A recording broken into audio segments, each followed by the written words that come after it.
Hello दोस्तों, story line wise channel में आपका स्वागत है। आज की हमारी कहानी है आप कैसी सास हो माँ। 9:15 बज गए हैं, अभी तक तुम्हारा टिफिन पैक नहीं हुआ। मैं चला। शांतनु ने देर होने से मानसी पर गुस्सा होते हुए कहा। अरे शांतनु रुको तो, 1 मिनट बस हो ही गया है। मानसी ने अपने काम की स्पीड बढ़ा दी। जल्दी जल्दी टिफिन पैक किया और दौड़कर बाहर गई। तुरंत ही शांतनु स्कूटी स्टार्ट कर ऑफिस के लिए निकल चुका था। शांतनु आवाज़ देती मानसी इससे पहले ही वो आंखों से ओझल हो गया। टिफिन हाथ में पकड़े मानसी की आंखों में आंसू आ गए। इतनी मेहनत से पनीर पराठा बनाया था, ये न स्पेशल बनाने के चक्कर में ही सब गड़बड़ हो जाता है। मुझे भी सुबह और जल्दी उठना चाहिए था। खुद को दोषी मानती हुई मानसी जैसे अंदर आई, सासू माँ रूपाली को समझते देर न लगी कि आज बहू का मूड ऑफ है। और हो भी क्यों न, पति देव जो बिना टिफिन लिए गुस्सा करके चले गए हैं। रूपाली ने मानसी को पास बुलाया और प्यार से समझाया, देखो बहू, कभी कभी ऐसा हो जाता है, पर इसके लिए सिर्फ तुम जिम्मेदार हो ऐसा नहीं है। रात में देर से सोना और सवेरे जल्दी ना उठना, ये सब बातें भी तो जिम्मेदारी का कारण हैं। फिर हमेशा खुद को दोषी ठहराना ठीक नहीं होता बेटा। वो क्या है न मानसी, कभी कभी हम औरतें अपनी परिस्थितियों के लिए खुद को ही जिम्मेदार मान लेते हैं। अब तुम दिन भर यही सोचती रहोगी, शांतनु क्या खाएंगे, मैं जल्दी क्यों नहीं उठी, वगैरह वगैरह। अब जो हो गया वो हो गया। शाम को अच्छा सा उसके पसंद का नाश्ता बनाकर रखना, देखना कैसे खुश हो जाएगा शांतनु। और हाँ, वो आज ऑफिस वालों के साथ मैनेज कर लेगा। सब आपस में मिल बांट कर ही तो टिफिन खाते हैं। रूपाली ने मानसी का मूड ठीक करने की कोशिश में तमाम बातें कह डाली।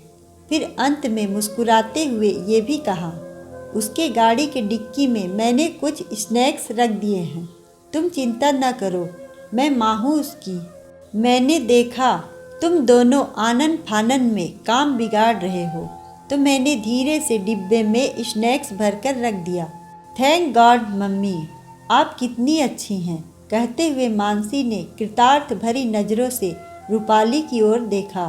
मानसी सोच रही थी, कितनी अच्छी है सासू माँ, कम से कम मेरी भावनाएं तो समझती हैं और गुस्सा होने की बजाय काम कैसे सुधारा जाए या काम बनाया जाए, इस ओर प्रयासरत रहती हैं।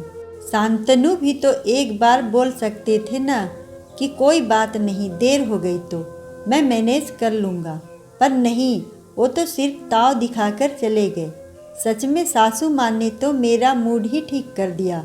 आज मानसी के मन में अपनी माँ की अपेक्षा सासू माँ ज़्यादा समझदार लग रही थी। माँ तो बचपन से हमेशा कहती आई थी, ये सीख जाओ नहीं तो सास बताएगी, ससुराल में पता चलेगा, ठीक से रहा करो, ससुराल जाना है। पता नहीं क्यों बचपन से ही ससुराल, सास ननद के बारे में हमारे मन में इतनी फिजूल की बातें और खौफ भर दी जाती हैं कि न चाहते हुए भी अच्छाइयों को यकीन करने में समय लग जाता है और कहीं न कहीं अनजाने में खुद माँ ही बातों में बेटियों को अपने ही घर में पराएपन का एहसास करा देती है। समझदार व गुणवान बनना आवश्यक है, पर समझाने की प्रक्रिया में भी समझदारी होना और भी आवश्यक है। हमेशा ससुराल जाना है या दूसरों के घर जाना है, ये एहसास दिलाना आवश्यक नहीं होता। सच्चाई या वास्तविकता बताने की भी कला होनी चाहिए। स्त्री पहले माँ बनती है, बाद में ही वो सास बन पाती है, तो कहीं न कहीं सास में भी माँ का दिल तो होता ही है। हर परिस्थिति में सर्वत्र सास की ही भूमिका में हो, ऐसा कदापि नहीं होता। मानसी बार बार सोच रही थी कि किसी किसी मामले में तो माँ से भी ज़्यादा समझदार व धैर्यवान सासू माँ है। शाम को मानसी शांतनु का मनपसंद नाश्ता ढोकला बनाकर इंतजार कर रही थी। डाइनिंग टेबल पर शाम के नाश्ते के लिए सब बैठे। रूपाली ने मानसी से कहा, आज तुमने काफ़ी मेहनत की है, मैं जानती हूँ। मेरे समझाने के बाद भी तुमने अनावश्यक शांतनु की चिंता की है। आज तुम रात का खाना नहीं बनाओगी। शांतनु, काफ़ी दिन हो गए हैं, आज कहीं बाहर डिनर पर चलें या घर पर ही ऑर्डर कर लो। ये सब तुम और मानसी आपस में तय कर लो। रूपाली ने शांतनु से अपनी बनाई हुई प्लानिंग बताई। वाह मम्मी वाह, आप कैसी सास हैं। आपको मानसी की पड़ी है और मेरी बिल्कुल चिंता नहीं है। उसकी तो बिल्कुल गलती आपको नहीं दिखती। क्या जादू कर दिया है उसने आप पर। शांतनु ने मुंह बनाते हुए मम्मी से कहा, देखो बेटा, आज मैं भी कुछ बातें तुम सबके सामने स्पष्ट रूप से कहना चाहती हूँ।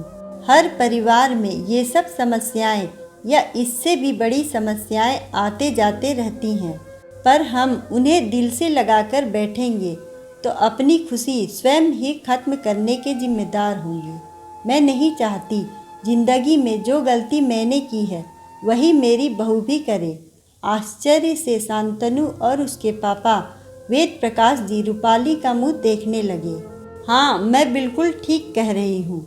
मैंने तो अपनी पूरी जिंदगी सिर्फ परवाह करने, प्यार करने, तुम सबकी ज़रूरतें पूरा करने, यहाँ तक कि तुम सबकी एक एक खुशी का ध्यान रखने में ही बिता दिया।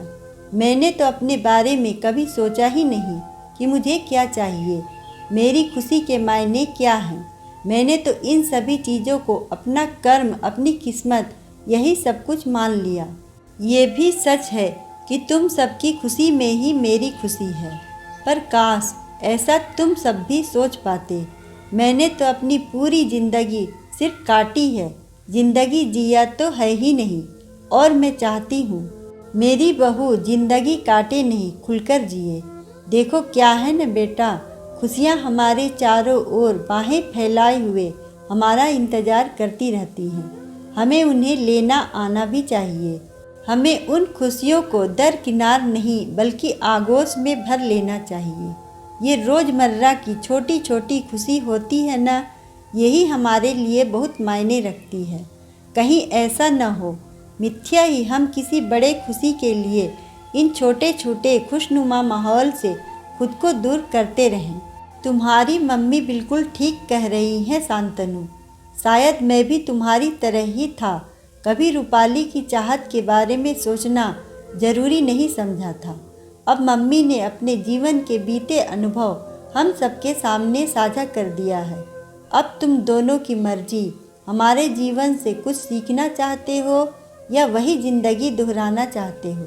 शांतनु, तुमने मम्मी जी से पूछा था ना कि आप कैसी सास हो माँ, तो मैं बताती हूँ। सासू माँ ने सास की परिभाषा ही बदल दी है। एक ऐसी सास जो जिंदगी के तजुर्बे, हालातों और परिस्थितियों के समक्ष अनुकूल मनः स्थिति और विचारों पर नियंत्रण रखकर परिवार में खुशनुमा माहौल बनाने की भरपूर कोशिश करती हैं। मानसी ने खुश होते हुए कहा, अब चले बाहर खाना खाने। शांतनु के ये कहते ही माहौल हल्का एवं खुशनुमा हो गया। अगर आपको कहानी अच्छी लगे तो वीडियो को लाइक करें, चैनल को सब्सक्राइब करें और कमेंट में बताएं कि आपको कहानी कैसी लगी। धन्यवाद।